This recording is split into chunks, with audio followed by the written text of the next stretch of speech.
Auto square of அப்படின்னா என்னன்றதை பற்றி நம்ம தெரிஞ்சுக்கலாம். நீங்கள் ஒரு இன்ட்ராடே ட்ரேடராக இருந்தீங்க அப்படின்னா இந்த ஆட்டோ ஸ்கொயர் ஆஃப்னா என்னன்னு தெரிந்து கொள்வது அவசியம். இந்தியன் மார்க்கெட் பார்த்தீங்கன்னா 9:15 ஓப்பன் ஆகிட்டு 3:30 க்ளோஸ் ஆகும்.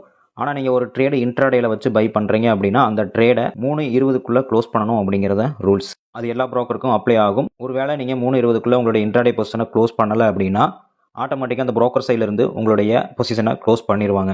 ஸோ அதுக்கு பேர் தான் ஆட்டோ ஸ்கொயர் ஆஃப். இந்த ஆட்டோ ஸ்கொயர் ஆஃபுக்கு ஒவ்வொரு செக்மெண்ட்டுக்கும் ஒவ்வொரு டைமிங் இருக்குது. ஈக்விட்டி அண்ட் F&O கரன்சி கமோடிட்டிக்கு ஒவ்வொரு டைமிங் இருக்குது. ஒருவேளை உங்கள் புரோக்கர் கொடுத்த டைமுக்குள்ளே அந்த ட்ரேடை வந்து உங்களால் க்ளோஸ் பண்ண முடியல அப்படின்னா ஆட்டோமேட்டிக்காக அந்த ட்ரேடு க்ளோஸ் ஆகிட்டு ஆட்டோ ஸ்கொயர் ஆஃப் சார்ஜஸ் அப்படின்ற மாதிரி ஒன்று அப்ளை ஆகும். ஸோ அந்த சார்ஜஸ் எவ்வளோ அப்படின்னு பார்த்தீங்கன்னா ஒரு ட்ரேடுக்கு வந்துட்டு ₹50 ப்ளஸ் GST உங்களுக்கு அப்ளை ஆகும். இது ஒரு சில புரோக்கர்களை பொறுத்து மாறும். நீங்கள் எடுக்கக்கூடிய ட்ரேடில் வந்துட்டு ரொம்ப லேட்டாக க்ளோஸ் பண்ணீங்க அப்படின்னா மார்க்கெட் க்ளோசிங் டைமில் வந்துட்டு பையர்ஸோ செல்லர்ஸோ அவைலபிள் இல்லாமல் போகிறக்கான சான்சஸ் இருக்குது. ஸோ அந்த மாதிரி டைமிங்கில் நீங்கள் எக்ஸிக்யூட் பண்ணுற ஆர்டர்ஸ் வந்து எக்ஸிக்யூட் ஆகாமல் போகிறக்கான சான்சஸ் இருக்குது. அதனால தான் எப்போவுமே புரோக்கர்ஸ் வந்துட்டு கொஞ்சம் முன்கூட்டியே அந்த ட்ரேட்ஸ் எல்லாமே க்ளோஸ் பண்ணுங்கன்னு சொல்கிறக்கான காரணம்.